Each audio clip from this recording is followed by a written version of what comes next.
Good afternoon, Tom Ginn. G-Force. G is for gratitude. I believe gratitude is what I call the mortar between the bricks of life. You know, when things are going good, we always have a smile on our face, but when things are going bad, what do we turn to? How can we eliminate negativity? How can we get in a positive space? And I have found through my personal experience and the coaching and mentoring I've had, that's been the foundation of my growth is understanding the power of gratitude. And today I am so grateful for a very special guest that's coming in. And I'm awestruck. I'm excited at the same time. I'm nervous at the same time. But it's a colleague. We're both in the personal development and human potential industry, helping people better realize their fullest potential. And today's guest is well known. He's appeared before millions of people in films and television, radio interviews. And I'm really excited to have somebody this influential in helping people recognize their fullest potential. With that, I can go on. He sent me a very extensive bio, but I just want to bring in our guest today, Rex Sikes. Good afternoon, Rex. Good afternoon, Tom. I am thrilled to be here. I'm excited at the opportunity, and it's just marvelous sharing the space with you and being one of the many wonderful guests you've had in the past. So to be included in that company, wow, I'm grateful. Thank you. My honor, and I'm humbled that to have you on here today. And this is like we talked before we came on. This is just more dialogue, just free flow. I think as we go through here, people may have questions and may stop and address those and recognize people as they make any comments out there. And I just want to make sure everybody is. We already got somebody coming in real quick. Just wanted to. Mr. Brooker, how you doing, Mr. Brooker? Good seeing you. Thanks. Tag and share, buddy. Hey there, Robert. All the best. Yes. So I'm gonna just put a banner up here, make everybody aware to tag and share and that type of thing. So if I can find it, there we go. But Rex, a little bit of how I like to start here is just, start your story. Where are you from? What brought you to where you are today? And we'll just have that conversation. Well, today I live the life of my dreams. I own my time. I do what I want, go where I want, with whom I want, and do, but it wasn't always like that, believe me. And I really kind of transformed my life at about the age of 25. But I started as a kid growing up in a middle-class family. I was raised by nuns in terms of parochial school. I grew up not really liking myself very much.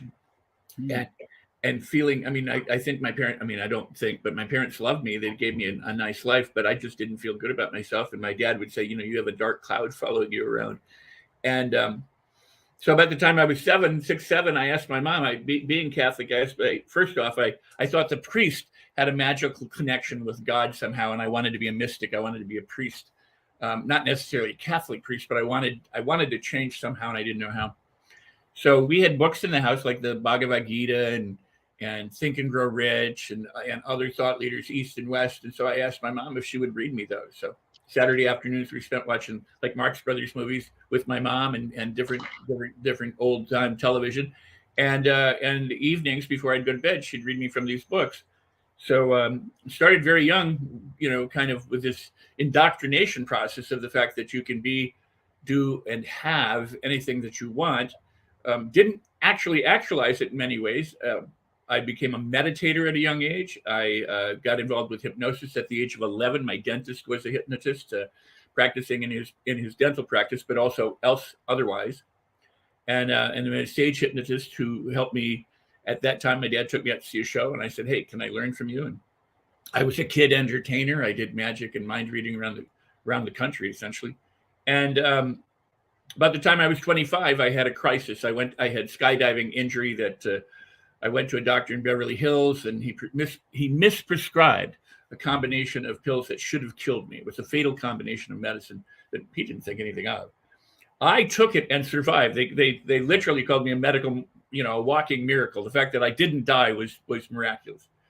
But it wiped out my memory. I had no idea what I did. I lost all my friends. I screwed up my career, lost a girlfriend at the time.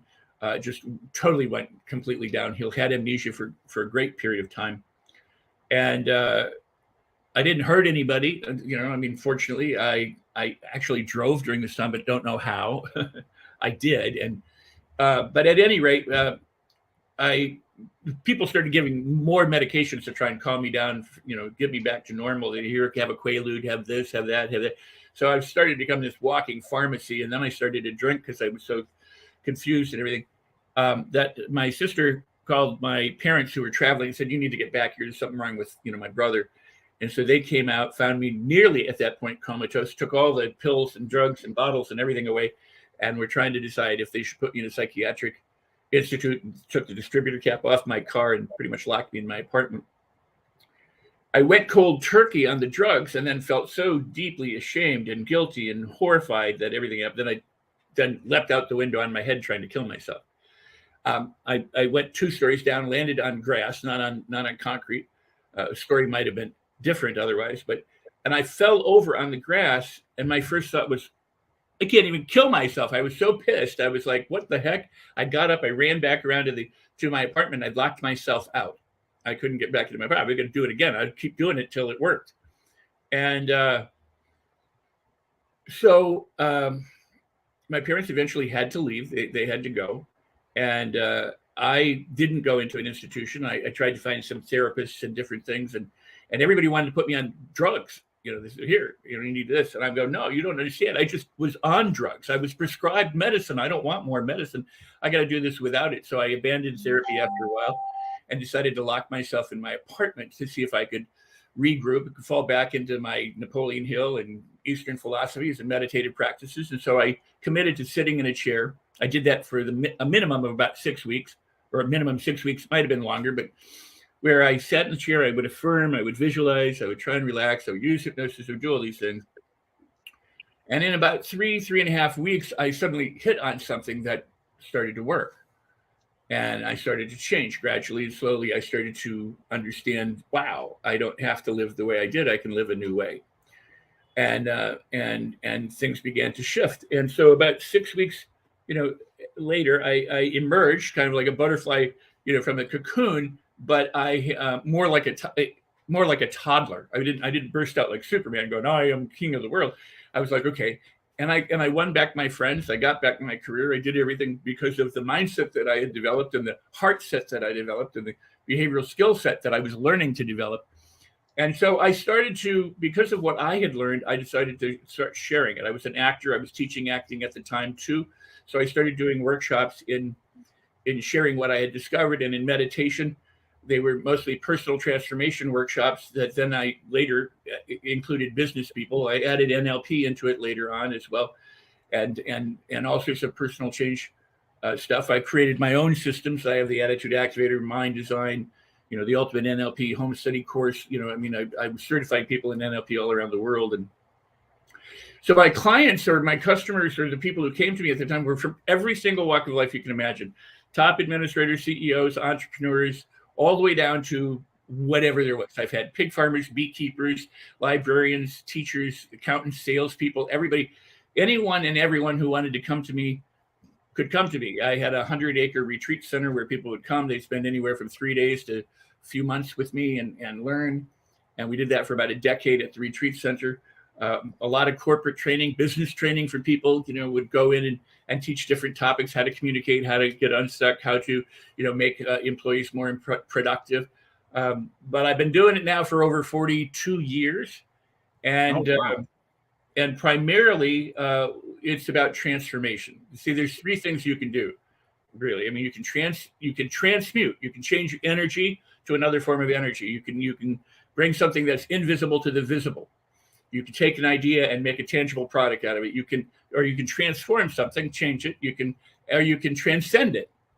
And so my work really is the message is that you can transcend your problems and limitations, and you can discover who you authentically are inside, deep within, because the work is from within to without.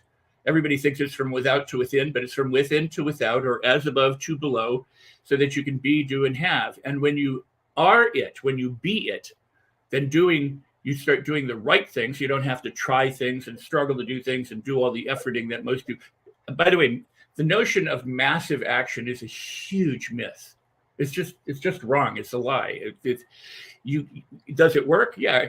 Like if you have to get your car out of a mud, you might take massive action once or twice, but you don't have to keep doing massive action. Your car is out of the mud. Now you have to do that keeps it moving consistently, and usually that's small efforts.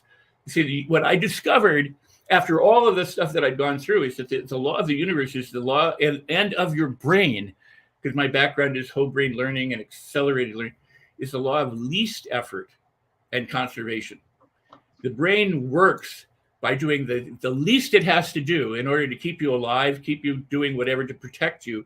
And it conserves energy in doing it. It streamlines processes. It makes things habitual. That's why once you learn a habit, you've got the habit. And it seems like it's hard to overcome the habit because the brain does what it does. The notion of self-sabotage is a bogus method. Bogus notion, because the brain doesn't sabotage you. You don't have a person inside your head going, I'm going to screw you up. You're going to want to do that, but I'm going to do something different. Your brain does what it learned to do, and it's designed to keep you alive and to protect you and to have you reproduce. So it's doing what it learned, not sabotaging you. It's doing things that you consciously don't like or would want to do differently, but it's doing what it knows. So if it learned to smoke or overeat or bite your fingernails or worry or self-talk poorly or believe stupid things that harm you, that's what it does. Then you come along and go, I want to change that. And the brain just keeps doing what it did and what it did and what it did and what it did. And you go, sabotaging me. Not sabotaging you. It's actually keeping you alive and serving you and protecting you the way it's designed to do. And then you're creating this conflict of your brain. You're down on your... So my job is to help people align with themselves, discover that things can really be easy and fun and delightful. They can discover who they are and transform or even transcend, which is a completely different thing than transforming. But yeah, they can transcend, and they can do it playfully because and I'll wrap up with that. But as a child, you learned all these wonderful things through play, through laughter, through exploration, through pretend. Then you got to school and they said, okay, forget all that, be real, stop imagining, and now do these things. And they gave you tests. And if you didn't get the right answer, they marked them wrong. So you ended up feeling poorly about yourself. If you did the tests and you got good grades, you might feel like rewarded, but there was just, you have to know the right answer. You have to be the right person. I mean, we were conditioned. Civilization conditions us to be social members more than anything else so that we toe the line and get along, just the way it is. But if you go back to learning how to change through play and delight and curiosity and fascination the way you did as a child, you'll learn faster, quicker, and change more, because the journey should be enjoyable on your way to the destination, not just the destination. When I was a kid, I'd get in the car with my parents and I'd get down on the floor, and every 5 or 10 minutes I go, are we there yet? Are we there yet? Are we there yet? And I hated it. And I would say even years later, I'd say, I don't mind being somewhere, but I hate getting there. Well, the point is if whether you have 1 million lives or just one life, you should love getting there. You should enjoy getting there. And where you help so many people, Tom, is the notion of gratitude. And because when you're grateful, you fall into the present. You're grateful for what you are right now. That's part of how you enjoy this journey. Never put off for tomorrow what you can do today. And that is your delight and your play and your pleasure. Because even if you got a problem, if you laugh your way through it, and you smile your way through it, you feel good with a problem's not so bad anymore. It's just another thing that you may have to deal with, but you can do it in a delightful way. And so that's my story.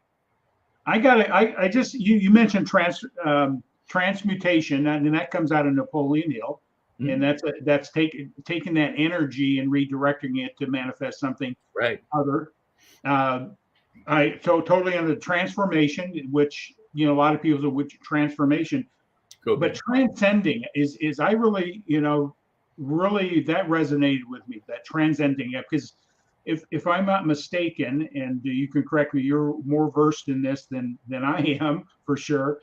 But that transcending, I think, is in alignment of the laws. Is that what you're saying? Is it we transcend to a new destination? We're in alignment with the universal laws that are out there, or Let's think of it. Let's use an analogy that most of us would know. We have opinions. We have different religious opinions, political opinions, whatever. You and I can. I have a right hand and a left hand. You and I can have opposite opinions. And for you, your opinion is absolutely valid and correct based on what you know, based on your conditioning, based on what you're paying attention to, and the same is true with me, right? So now we can either understand where we have common ground and have some overlap and decide, okay, there's some disagreement and there's some agreement, but let's agree to agree, or let's agree to disagree, right? Or we could just come at each other and go, you're an idiot, and do this thing. Or you can go above it. You can transcend it and realize that both are just opinions and neither of them are true.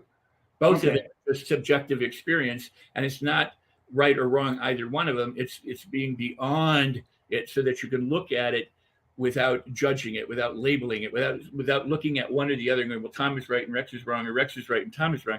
It's, wow, look at those people, with their opinions and how they behave, and being open, just being an observer without being hooked by it.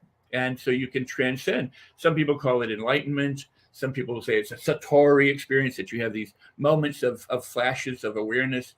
But truly, and I've said this forever, that exploration is the doorway to adventure, because life should be an adventure and you have to be willing to explore and be curious.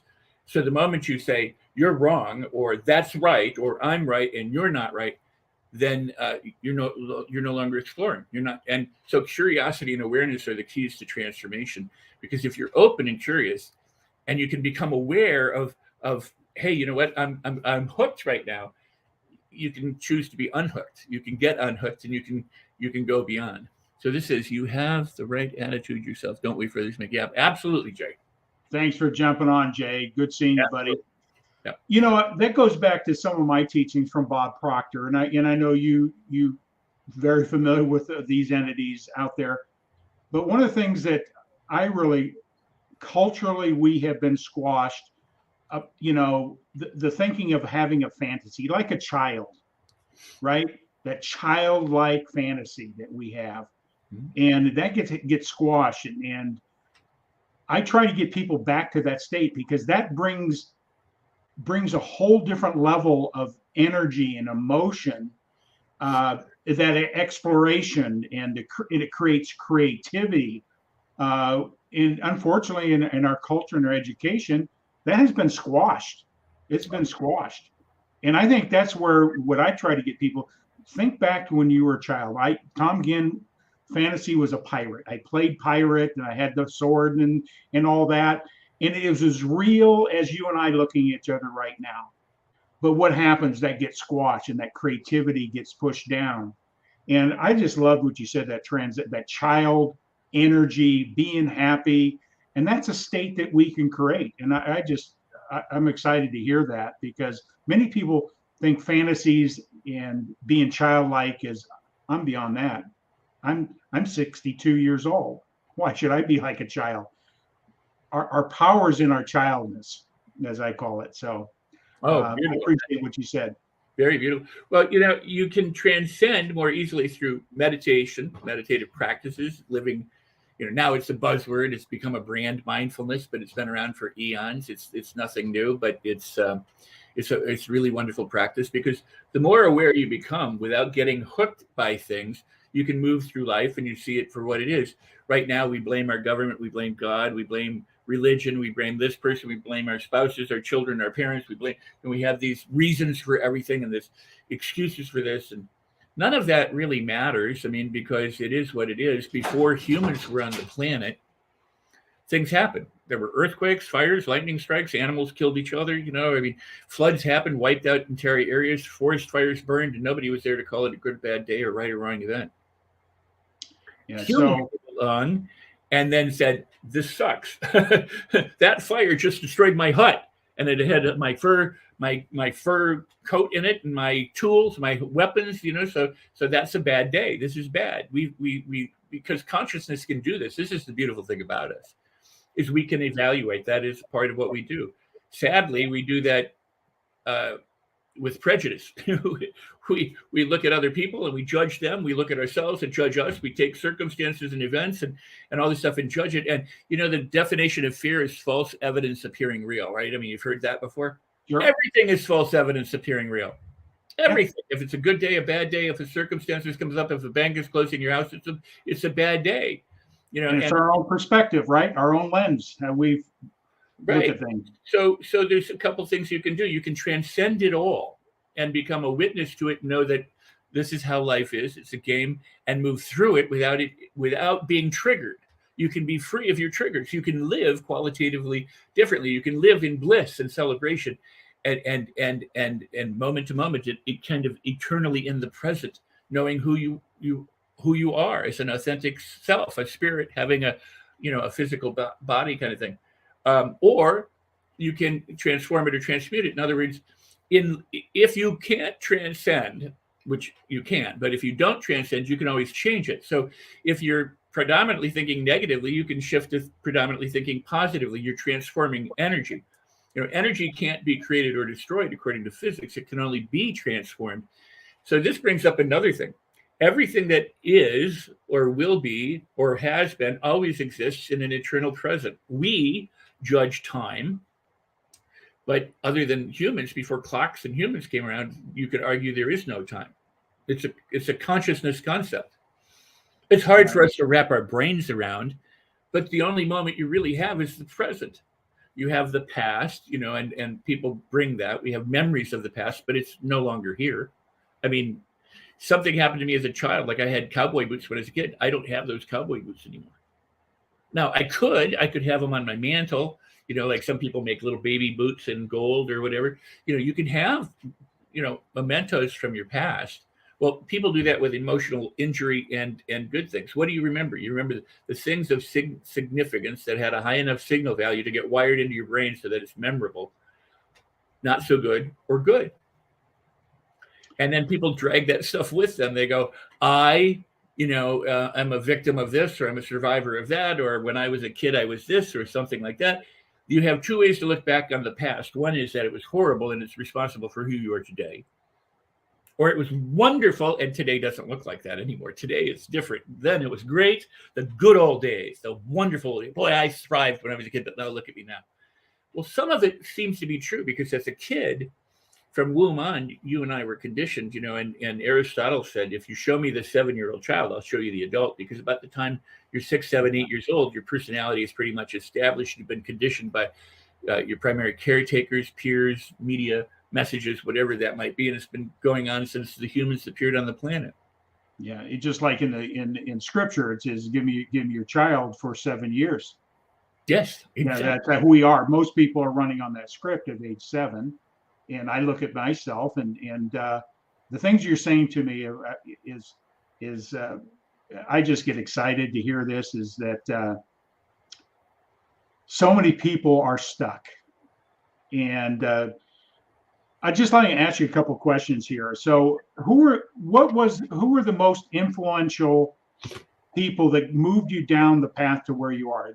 We always have some place that sort of triggers that curiosity, that journey. Who might that be, or what? Mostly they were Eastern or Western mystics. They were people like Lao Tzu, Buddha. Even more currently, I lived with Rajneesh, Bhagwan Sri Rajneesh, for 4 or 5 years. Swami Muktananda, Krishnamurti, Satchidananda. I mean, I get to be around all these people. Alan Watts in the West, Gurdjieff, people like that, and other thinkers.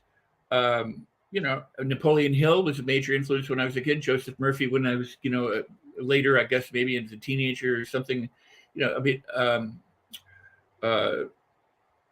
Robert Collier was a big one. There's people's names that most people wouldn't know, but Emmett Fox. You can go. I can go on and on and on. But I may say something. A lot of people may not even know who those people are. I just encourage people to the power of transcending is really reading, in my opinion, is studying. Like Bob used to say, most people read a book, but they don't study the words. They don't put themselves in the word. Well, And Bob and I share something in common. I've been reading Napoleon Hill since I was 11. Maybe, I always say, well, with the exception of about a year and a half in my life, but I would read daily. So about 55 years, it's about the same amount of time. The difference was that when I was a kid, even though I read it every day, I didn't necessarily apply it. And that was, I would read this stuff. It says, read this chapter 30 days. And I go, okay, yeah, right. That makes sense. But I didn't necessarily read it 30 days until I started doing that. And that was like after my crisis time, I fell back into meditation and I looked at what I had done. And what I have done, by the way, with whole brain learning, accelerated learning, my meditative approach, the way I've blended things for neurolinguistic programming, everything that I call mind design, people have taken my stuff and have transformed the seminar world in the last 30 years. I mean, they really, back in the old days, they were like, oh, this is crazy. He's got people laughing and dancing and singing. He's got people doing these crazy things. You're not taking therapy seriously. You should be doing it this way. And I go, yeah, but these people are transforming their lives. I have little old people rolling down hills and doing crazy stuff because, if you want to break free from your habits, you need to add some novelty and do things differently. We tell people, eat with the other hand, sleep with your head at the foot of the bed, sleep across, and everybody, oh, this is crazy. And people made fun of me in different books and different things. One book said, I said, what we're doing is consciously applying the placebo effect. That's what the goal is about, to take what normally happens, but learn how to understand it and use it. And they go, oh, look at this. This is such bogus stuff. Today, and we were talking about growing new neural pathways. Today, there's the term neuroplasticity. It didn't occur. There was no word like that back then. In the 70s and 80s, when I was fashioning my workshops and people were coming to me and I was still going. I've spent hundreds of thousands of dollars going to other workshops and living in meditative retreats and going off in the desert and spending 6 weeks alone in silence and things. But the thing was is that all this fashioning, everything that we were doing was designed so that people could be free and have fun and had play and discover that change doesn't have to be hard. No. It can be, but what you believe about it will determine a lot of it. And what people don't realize is where they are right today in their life is because of those beliefs, because Bob would call them paradigms. Joel Barker did the seminal work on paradigms, which was incredible. Yeah. So I blended all this stuff, created mind design in this format for transformation, both for corporations and individual people. And at the time in the 70s, there were handful of studies that you could find. You had to go to the library and you had to get the journals out and you had to, go through them physically. Now there's something like 45,000 of these studies about placebo and visualization and the effectiveness of shifting your attitude and the effects of gratefulness or mindfulness or meditation on people. Back then, no. So it was kind of like being a pioneer or paddling upstream to get people to understand that, even then we would call our stuff play shops and people go, what is a play shop? So we dropped it after all. So we just call it workshops, trainings, and seminars because people go, I don't know what to, another guy, Dave Dobson, called his stuff play shops, and then I don't think he ever changed it. He kept the title, so that was good on Dave. We abandoned it because it was just had to answer the question too many times. I got something I want to go back to. You mentioned something here, and I think it's an area a lot of people don't understand. You talk about meditation and those kind of things. Being still, quietness, meditation, whatever you want to call it. My wife does this every year. She's done it for 20 straight years, 14 days of silence and solitude at a retreat in a little glass hut overlooking a lake. She does it in January. She loves the winter. She loves that. She does her writing and stuff there. And I'm starting to get into the importance of being still, learning how to be right now without being distracted, even with the noises outside or anything like that. How important, I see this with people, they're up like this all the time. What do you do to help people bring themselves down so that they can start feeling the energy that will give them a clarity and a level of awareness? What do you help people understand how to be still? I mean, that's a great question, Tom. It really is, and there are many different ways that you can approach that. One is through stillness, through meditation. And when I'm still, when I go into the desert, there's no media, there's no papers, there's no books, there's nothing. You're just still. And when the first time I did that, after a day or two, I was just ready to go crazy. I mean, you just want to blurt something out, you want to hear something, and but then what you would find is that what arises in you is this stillness, this presence. And when the stillness arises, there's this incredible energy that can arise. And when it came time to go back and talk, I didn't want to talk ever again. I was like, I just soon be silent for the rest of my life. So one is stillness, and the scripture says, be still and know. And so there is something about getting still and releasing. Again, and Jesus also said in scripture, he said, forgive, your faith has made you whole, repent and sin no more. Well, some people will take that to mean different things, but I take it to mean repentance typically means turn your back, stop doing what you were doing. And sinning typically in the original language meant to make a mistake. It didn't mean doing something bad, and suffering for it. It meant if you make a mistake, it can cause suffering. So correct your mistake. Forgive, change, let go, release. Don't even, stop judging it. Turn and don't do what you were doing anymore and move in a new direction. And then faith, I don't really like the word faith.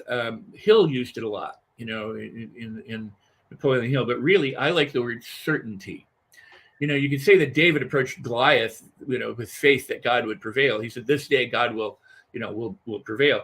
But that's certainty. There's a difference between what we think of as faith. It's like people pray, they beg God. They go, please do this, change this, heal this, do this, and they go, I have faith. But they're hoping and they're wishing to stand on faith. If you look at Noah built the ark when there was no evidence that there was a flood. I mean, whether this is real or not is up to everybody to decide. But in terms of the story, Daniel turned his back on the lions when they were right there in the cage with him. David came out and said, this day God is going to be victorious. When there was nothing, God would say, you want the water, go dig the ditches. So when there was no evidence of anything, their faith was that they were certain that they would get what they intended or what they had asked of God, but they had to do something first. They had to act. What's the first action a person has to take? There's this saying, a journey of 1,000 steps begins with a single step, right? A journey of 1,000 miles begins with it. The first step is the decision to go on the journey. That's a thought. The first step, the thing that you can do is to think and to think differently. So you can release and you can let go. How do you do that? How do you drop a pencil? How do you drop anything? You just drop it. Now, as I said, if you can't transcend, if you can't release, then you must shift. So if you're thinking mostly negative, the task is to then stop doing that and think mostly positive. Now, how do you do that? Well, somebody say take massive action. Well, you can't really. I mean, you can have a transformative event. Catastrophe can change you. Scrooge was changed overnight, based on his dreams or his fears. But again, in lieu of that, you chop down a tree by making consecutive small actions, and yet you can fell in a large tree. What do you need? You need the proper equipment, essentially, an axe, and the persistence or consistency and commitment to do it. So if you want to change your thinking, you can do it, but you do it as it comes up. And that's where awareness comes in. If you're not aware that your thinking is causing you problems, then you're not going to do anything about it. So it's like a pebble in your shoe. If there's no pebble in your shoe, you don't notice the shoe. Put a pebble in your shoe and suddenly you notice the pebble, you notice the pain or the suffering. Or if your shoe is too tight, you notice it, but you don't walk around thinking about your shoes. So what happens is these barbs that happen in life are negative thoughts. When something happens, the bank is foreclosing, you look at your checkbook and it's got a negative balance. Well, that's false evidence appearing real, right? Because first off, and what happens really when somebody looks at their bank, their check, their statement, they go, oh my God, I'm never gonna be. Your brain actually squirts chemicals, which create stress and sadness and anger or frustration. I mean, it's a neurochemical electrical process that goes on. It's conditioned based on triggers that happen in the world, and which is different because you could look at the negative balance and go, oh my God, I'm free, but you don't, because that's not how you've been conditioned to think. But anytime you get this less than glorious pebble, in your life, whether it's another person, somebody gives you the finger on the highway, it's another person. We react out of our conditioning. Like that, boom, somebody gives you a finger, you go right back, right? But if you become aware that that's an opportunity to transform, that you don't have to do that, then that becomes not only an opportunity, but a blessing. That's something you truly be grateful for. Thank that person, because that person did something where a button goes off in me. I'm going to blame them typically, but if I stop blaming them and I stop excusing myself and I stop doing all that and go, what is it? Why am I reacting that way? And why you don't really care about it. You don't need to deny it. But if I can go, it has nothing to do with them. I got angry independent of them. It could be something else. It could be my bank cook. It could be my children doing something. It could be my dog. It could be anything will trigger that. And guess what? We get angry pretty much the same way all the time. The brain has that route. That's conservation of energy. And it is the law of least effect. Get angry about different things, but you get angry the same way pretty much. You get horny the same way, happy the same way, curious the same way, frustrated the same way. Our brain travels pathways, neural pathways. It's not sabotaging you again. It's doing what it did. And so we learned this through growing up, to feel bad about ourselves, to feel less glorious. Oh, here's the thing. When you came into this world as a clean little baby, not knowing anything, maybe some neurological, DNA baggage, some genetic baggage, far less, we believe today, than what we used to think. In the same way that we used to think that the brain was a jar, and that once it's filled up, the only thing you can do is empty it. So once the brain got to be a certain age, it was you just start sloughing off. Now we know, again, neuroplasticity. We've been telling this people stuff like this for mystics knew this thousands of years ago. The only thing neuroscience does today is validate what they knew years ago. I've been talking about it for 40 years. And half of this I learned from an acting coach who had nothing to do with brain science. She just was very smart. She's just like, hey, your brain works this way when you're trying to learn this stuff. And I was like, oh my gosh. So I am a student right now. I am just taking what you're doing, and it's triggering a different perspective of things I've been learning and teaching. And I hope everybody that watches this live or in that just starts rethinking their thinking. And I think that's a process. But I have one specific question. One of my clients turned me on. I've learned as much from my clients as hopefully I've given them, and it's amazing how that works in that relationship of growth. Because no one's perspective is right? So no one's right. Because if you think you're right, you'll eventually be proved wrong. There's always a better way. This is how I look at things. So, but one of my clients, young man out of New York, very successful football player, and he turned me on to a gentleman. I don't know if you know Dr. Miles Monroe. I think I know the name. I don't know if I've. Yeah, he's from the Dominican Republic, a spiritually based person, but he talks about the power of vision. And I've been studying helping people start accomplishing, and we'll get into your book here in a minute, that life that they want.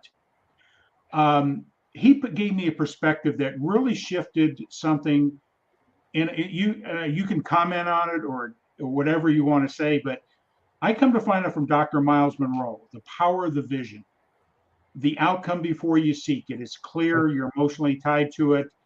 It's real, that fantasy, going back to that childlike state. And he made this statement, and I started applying it, that goals don't work. Right. They don't work because the first obstacle, most people quit or downsize or don't do anything, right? Right. So what's your thought on helping anybody out there trying to get where they want to go? What's your position in about having that manifestation of the outcome you seek before you obtain it, and versus goals? Oh, I love it. Goals don't work. That's that massive action, right? Well, right. Again, it goes back to be, do, and have, and goal oriented is trying to do something in order to have something so that you become something. Being it first means you'll do whatever you do from that being and then you'll have it as a consequence. And then people make being it the goal. It's like, be enlightened means to drop everything, and they go, how do I drop everything? And then they make that they can make that a problem. The question is a beautiful question, because it is. I mean, it's so accurate in that from ancient times, mystics have said, and I concur.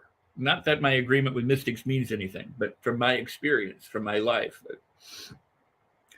And I was starting to say it earlier, and that is that when you come in and you're conditioned, what's conditioned is laid over this kind of pristine, beautiful, wonderful, infinite possibility. You have infinite opportunity, infinite possibility when you come into the world, and you can't communicate. You don't know how to read or write. You can't even walk. You just lie there, and yet you can somehow make your needs known. You can whine, cry, or whatever, and people will meet your needs. And the conditioning process begins in the womb, essentially. Whether you have a million lives or one life, I don't care. It's like, this is the one that we're talking about right now. So you come in, your authentic self before you got conditioned is magnificent. It's wonderful. So what do people do? They live well beneath their elite. They live so far beneath who they are. You've got all the resources necessary to make any change just right within you. And from your experiences, instead of complaining about and whining about it and surviving them, they've created opportunities for you to learn and to transform and to change things. The whole thing is making adjustments and corrections. When people drive down the road, you never drive down a straight line. You don't even walk a straight line. You veer to the left and the right when you're riding a bike or a cycle or a car. You're constantly making micro adjustments outside of consciousness. Sometimes you're aware of them, and once in a great while, you may have to steer out of the way. That may be that massive action, right? But you don't constantly be steering out of the way, or you wouldn't get anywhere. And so there's just constant little adjustments as you move forward. So you're moving towards your destination, but you're constantly going kind of left and right. Sometimes you make a wrong turn, so you course correct, you get back on, or there's a detour and you have to go. Right? The trick is this.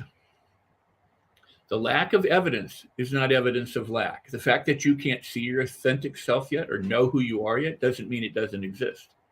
In the same way that what mystics would tell you is that everything, because energy can't be created or destroyed, that everything you want, need, must have already exists. In other words, when the Wright brothers were creating a plane, everything that they needed to fly existed back at the Big Bang.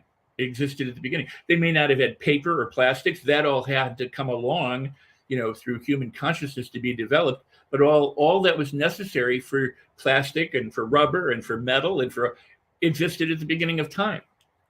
So conceptually, you could argue that who you are, that authentic self, is always present.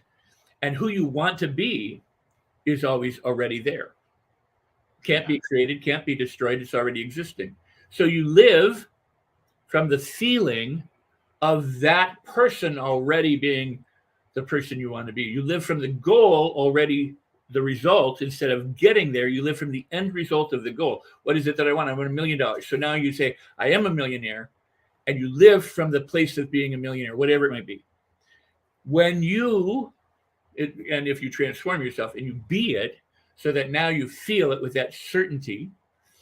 And how do you condition yourself? It has to have a high signal value. Kind of like radios in your car, you have to tune to a certain frequency, correct? So 101 is different than 102.1, and 102.1 is different than 107.6. Those are different frequencies. And when you're driving cross country, there's a signal value, and at a certain point you can go outside of the signal value and it starts to fade, or now because of digital radio, you just lose it. In the old days, you could kind of come and go and analog, but now you just pretty much lose it. And another one will come in, that's on that same frequency.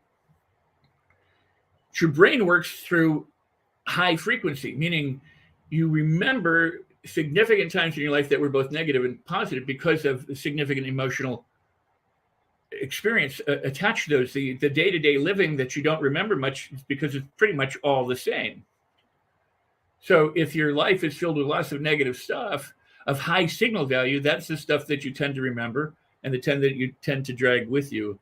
And as I always tell people, is if you wore every piece of clothing you've ever had in your life, you wouldn't be able to move right now. Absolutely. Aware every memory of every bad thing in some ways, and go, this is who I am. I have all this bad stuff. And I have all these reasons why I can't do what I want to do. And I have all these, excuses, or other people are preventing me. There's all sorts of kind of baggage that they have. So the thing is to divest yourself and understand that transformation can be quite simple, and it can be quite enjoyable, and you can get to your destination easily and effortlessly when you assume you're already there and backtrack rather than trying to get there. So once you are it, everything else falls in place. If you are it, if you are a millionaire, guess what you're doing? You're doing those things. If you're a smart millionaire, a wise millionaire, you're doing those things that continue to make you money. You're doing those things that you conserve or you save. You behave differently than somebody who's not a millionaire. So what the person wants to do is, in their head, in their heart, in their being, go there first and live from the feeling of being that, and let that inform what you do. And then you will have what you have. Setting a goal and say, I'm going to go towards that, means you don't have it. Yeah. And if I was going to make a comment on that. Go ahead. I'll let you finish. Well, if you don't have it, you know that you don't have it. And what the brain does is, or the law of attraction, if you want to call that, or the law of vibration, or whatever you'd like to call it, the brain, if you say, I want $1 million, think about that for a second, it means you don't have $1 million. If you say, I want another $1 million, it still means you don't have that $1 million. And I hate to use money as the only example, but it usually most people can grasp this. That is, if there's a chasm between where you are, your present state, and your desired state, and you notice the gulf between I can figure this out for camera, but if you notice the gulf between the two, what you continue to perpetuate is the gulf. Yeah. In order to be in the desired state, let's see, here's the desired state. From the present, you have to be here. That's how you get there, is to be here. It's literally this way. Yeah. We think it's that way. We draw it to us by changing, what we focus on and who we think we are. We stop believing the false evidence appearing real, which is that there's this gulf between who we are and what we want, and who we are and what we can accomplish, and who we are and what we achieve, and we become it. When we become it, it opens the doorway for everything else. And most people don't know how to do this. That's why I've been doing what I've been doing for 40 years. I mean, that's why I am getting a different, I just love what you're saying. But do you know Glenn Morshower? I do. Glenn in our Grow Live Academy comes in, and he just brings some things you're talking about, that experiencing it at an emotional level, the outcome that you're seeking. He says goals don't work because you put yourself in conflict. Says right. You don't have it. Now you're in that conflict space versus I have it. Your behavior starts manifesting itself to support that vision. And when he said that gave me another trigger of thinking is that, I can see that goals can be a conflict by themselves. They put you in a conflict. So be it. He says it's your nature to be. You don't have a goal to become more loving, right? Right. You don't have a goal to become more loving. It's already your nature. Make it your nature. Your nature is to be successful. Your nature. So I just love what he says in that area. Is any comments on that? What I just shared. Well, I love Glenn. He always brings great value, and I have no disagreement. I absolutely agree.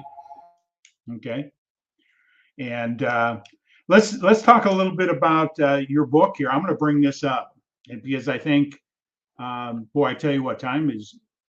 Like I say, we can be here for quite a while. Let's talk about your book, Life on Your Own Terms. Keep it there. I was going to say, keep it there for a minute while I talk about it. That's great.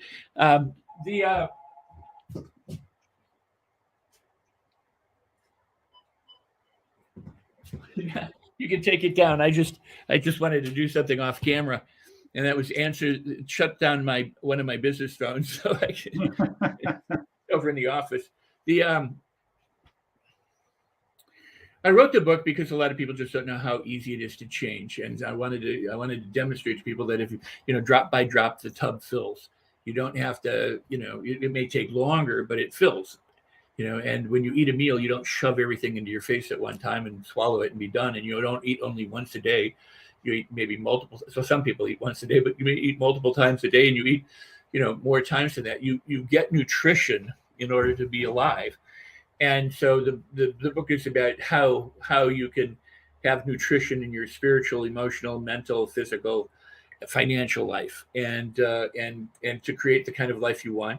And it is about living from the feeling of the wish fulfilled. It is about how you be first, and then do, and then you have. The nature of placebos is such that, and most people don't get it. They just don't understand the placebo effect. They think in terms of the placebo, like the placebo being a pill, or the placebo being a procedure, or the procedure being like a rock, that they go, I keep this rock with me and I feel safe. And people go, well, there's nothing in the rock. And that's right. It's not about the rock. It's not about the pill. It's not about the procedure. It's about what we believe about it, because that determines what you're bound to find. Our expectations shape the world. If you expect to find something, you're more apt to find it than if you don't. You might be disappointed. It's kind of, I've said for two things for over 40 years. One is, what stops most people? I asked this in seminars, workshops all around the world for 40 years, and they'll give me all these answers. And the bottom line is, it's a thought. It's a mental packet of energy that apparently, you can't see. We can start to record them now through, different means, but it's a mental packet of energy, and most people stop. And when do they stop? Before they ever start. They talk themselves out of business, out of relationships, out of going across the room and meeting somebody, out of, their diets and healthcare, whatever it might be, before they even begin, or during the goal pursuits, because then they encounter something and they go, this isn't worth it, or it's too hard, or I don't know how. More thoughts. Yeah. I got a question, the power of words and the power of thought. Words have power, and a lot of times people don't even realize the words that they think or what they say. I came to this, and just I'm learning from you. I'm asking it as if I was sitting in front of you as a client, and things I've learned. Napoleon Hill talks, Bob Proctor, what do you want? But ultimately, having a want doesn't really cause anything to happen, right, until you have what I call that emotional appeal, that desire. In that process of what do you want, what do you coach people on that emotional? How do you move yourself from the thought to the emotion? Because we're emotional creatures, and that is the fuel that moves us either backwards or forwards, depending on positive or negative. So, well, we started to kind of go down that avenue a little bit, and it's a great question, and I'll see if I could tie everything kind of up or back together with what I was about to say too. And that is, Hill is very accurate, and it's beautiful, and I talk about Hill a lot. I've been teaching Napoleon Hill for 40 years.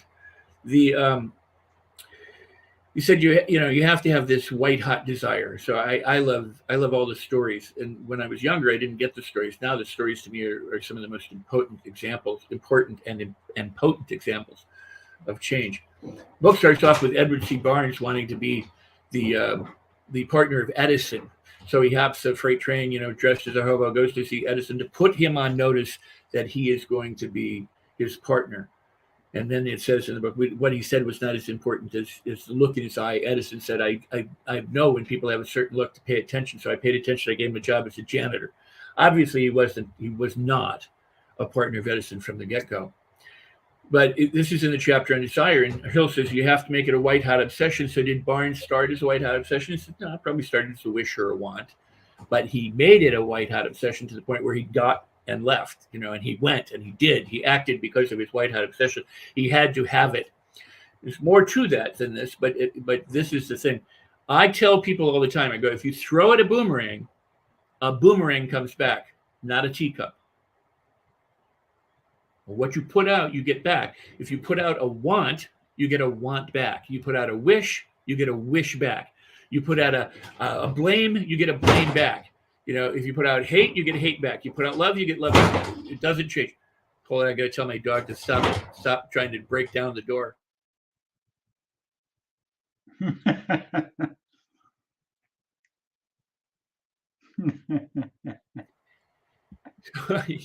So I had to I put the dog down the hall. So banging the door, trying to get out, can't, right?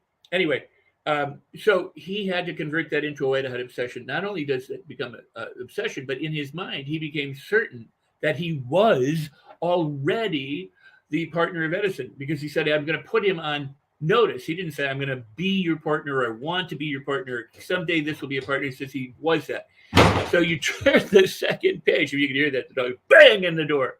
But that's what people do. They bang. This dog goes bang and bang and bang until it goes, you know what? It ain't happening. And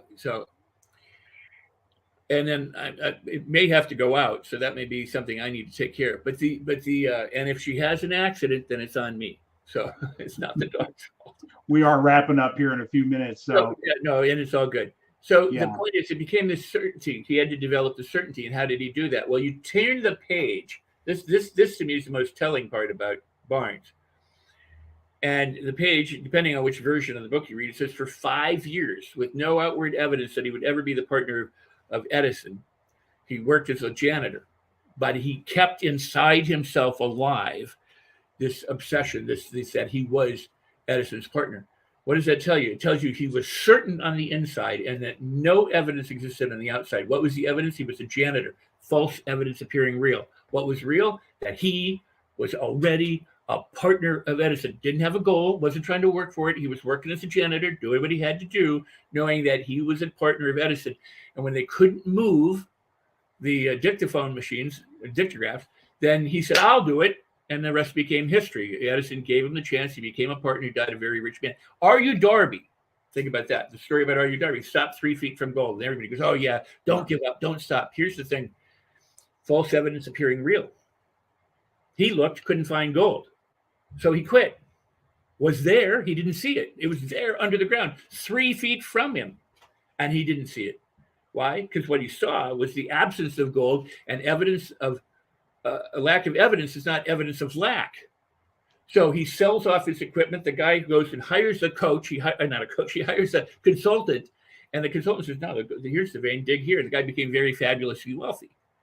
Well, when you read the book, R.U. Darby could have gone, okay, I'm a stupid puppy. I'm dumb. This is horrible. And lived his life in regret and going, I'm a loser. But what did he do? He went into the insurance business. So I learned never to take no for an answer.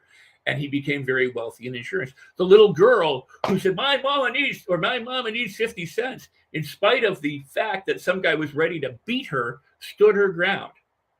Certainty. My mama needs 50 cents. David, God will prevail today. You be it first when you're certain inside. Then everything transforms. As long as you're trying to get it to be something different, you can't. How do you do that? You do exactly what Hill said. You do exactly what Mystics is telling you. You do exactly what I'm sharing with the world. And that is, you have to change your thinking. That's the first step. You go inside, and if you can't transcend your thinking, then transmute it, transform it, shift it from I don't have it, I can't have it, or I want it, or I wish it, to I am it, I have it, this is and be certain about it. You have to develop the certainty. That creates the signal value, the high emotional value. So living in gratitude, if nothing else, you want to transform your experience today, get truly excited and truly grateful about everything in your life. Problems, difficulties, absences, false evidence appearing real, all the good stuff, all the family, all the friends, all the circumstances, everything. And then don't just list it like I'm grateful for my toes. Be thrilled for your toes. When I transformed my life, I was in meditation and I thought, I'm 25 years old. And I've never thanked my feet for carrying me through the world. And I've gone everywhere in the world. I walked all over. I've banged my toes. I've stubbed my toes. I've dropped things on my toes. I've hurt my feet. And I started to thank my toes and my toenails and my skin and the tissues and the fluids and the cartilage and this. And I couldn't stop. I went through my whole body. I laid there for hours, in this thing. And when I got out, I was like, oh my God. Because it wasn't just saying it, it was the expression of it. If all you do is say it, if all you do is give lip service to it, it doesn't mean anything. I can say I'm great. It doesn't do anything. This is why in the book Napoleon Hill, it says it has to be emotionalized. So if you want to do affirmation, I wrote an article. I mean, you can find it. It's why affirmations don't work. Yeah. And most of them, they can. I mean, just so you know, I do suggest affirmations, but I did seminal work on questions and how questions direct the mind. It's been people have taken the work and put it in all sorts of different books, and made millions and millions, millions of dollars off of this stuff. They work, but it's about directing the mind instead of conflicting. Yeah. And what that I do, you go to the end result and then ask questions about how to get there. That direct you in a way that allows you to have fun and enjoyment. In other words, if I say, Tom, want to buy my pen? You can say yes or no. If I say, do you know how delighted you would be when you buy my pen? You can say, no, I don't. In which case, I'm happy to tell you. Or you could say, yes, I do know how delighted I would be when I buy your pen. And then the answer would be, well, then go ahead and buy it. Why not? And then if you whatever. But the point is, when I say, do you know how delighted you can be when you buy my pen? What's assumed in there? Buy my pen. Yeah. But I'm not asking you to buy my pen. I'm asking you how delighted you're going to be. How would you feel about it? Well, right. So what are you directing? The answer is you're going to buy the pen. The end result is I'm already living the life of the wish fulfilled. It's just how delighted, how much thrill, how much fun, how many smiles, how much play, how much good time can I have during that journey? So you be it, you do it, you have it. And then the struggles end. Yeah. It doesn't mean that things don't change, but the way you navigate those changes is very, very different than the way most people navigate. And most people struggle and suffer, and the thought leaders are more than happy to tell them they have to take massive action or they have to work really, really, really hard. You don't. You can. Anything can happen. I mean, anything will help. That's what the placebo effect tells us. So if you expect something to be difficult, it may be difficult. You might be surprised at how easy it is, but it may be difficult. If you expect something to be easy, you may be surprised that at times it's difficult, but it's going to be easy. So set your expectations. Have certainty that you are this, and then you will accomplish it. Want it? Put it off in the future. This is why prayer is always wrong. It says, ask, believing you've received, and then you receive. It doesn't say, so you can't say, please heal, because that's saying heal, or please give me money. That's saying you don't have it. The healing hasn't occurred. You have to assume the healing or the money or the change and go, thank you. Remember, it's about, this is the day the Lord has made. Rejoice and be glad in it. It's about thanksgiving and gladness and celebration and joy. It's not about begging and whining and going, hey, where is my stuff? False evidence appearing real. It's not there. It's always there. You only find it when you claim it. Yeah, it goes to gratitude. Being grateful for the future that is coming, whatever that is. Being grateful now for it. Yeah, even though you don't see it, like Edwin C. Barnes, he's still Edison's partner. He wasn't probably going around going, I'm Edison's partner. I'm with millions of dollars. I mean, he wasn't creating waves in his everyday life, as far as we know. But inside him, here's the thing. How does a millionaire walk? How does a millionaire talk? How does a millionaire use the phone? How does a millionaire eat? What does a millionaire do? How do they drive? How do they sleep? How do they talk when they talk? What does a millionaire dress like? I mean, you can say, well, they have expensive clothing. But the point is, if you assume the identity of this person and you begin to imagine how you would walk and how you are walking and talking as that, this is why I said the acting coach, you can learn more from acting, and why Glenn can talk about what he is, because if you assume to be a character and you live from that character, yeah, it's different than you've probably read Stella Adler's book. Well, that's a great book too. Yeah, absolutely. Yeah. Stella Adler. I mean, there's a lot of different approaches, but what you said earlier, when you played to be a pirate, you were the pirate. Now, that didn't mean that a ship manifested in front of you or that there were other real pirates to cut you down, but in your mind, you were the pirate. Now, if you apply that kind of reality to any of your goals, that's how the transformation happens. We were trained out of that so that we could be good worker bees. Yeah. Well, Rex, I tell you what, I'm grateful you live right down the road from me. Yeah. But seriously, we'll have to have a burrito and talk some more. But at the Because we shack, both know one of the best food trucks in town, in your yeah, town. you got it, you got it. So, but one of the things, we're, gosh, I tell you, an hour goes in a hurry. Um, Well, if you're Closing out today, huh? I just want to make sure people know, your website. They can get a hold of you there. Your book, your workshops, Oh yeah. all your offerings, everything in there.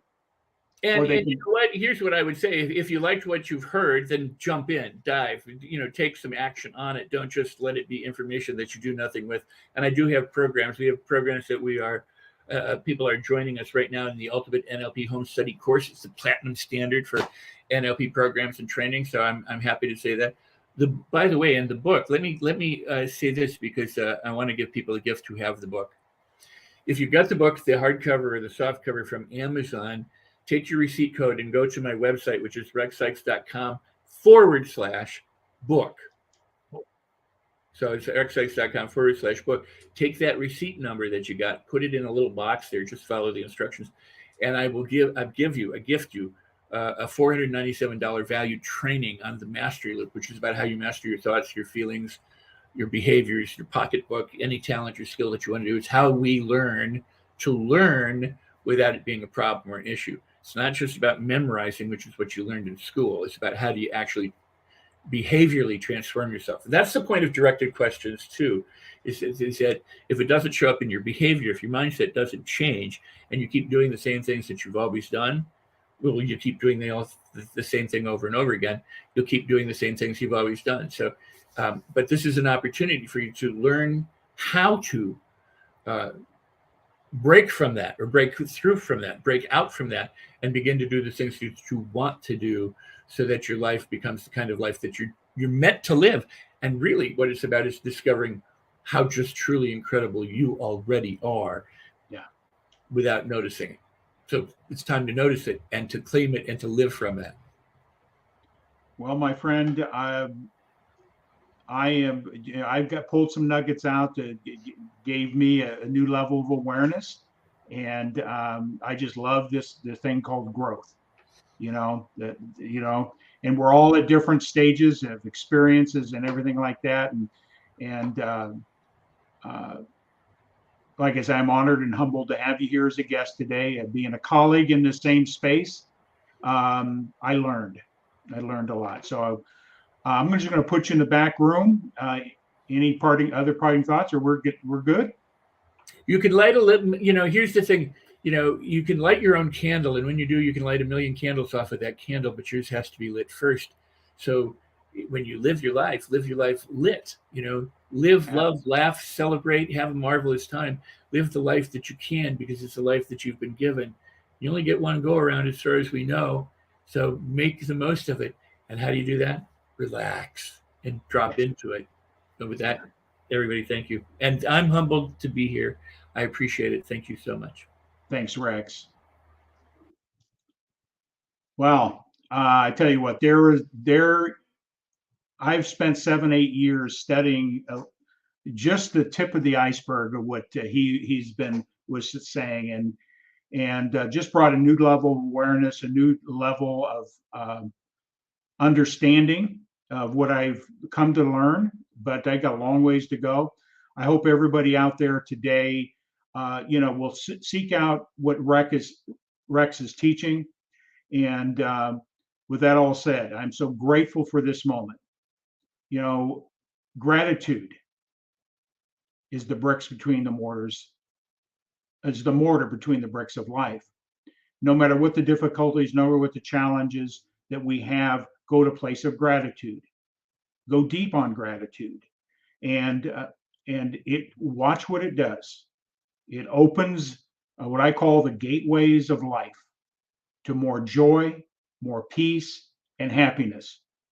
And with that all said, everybody have a great day, and we'll see you next week.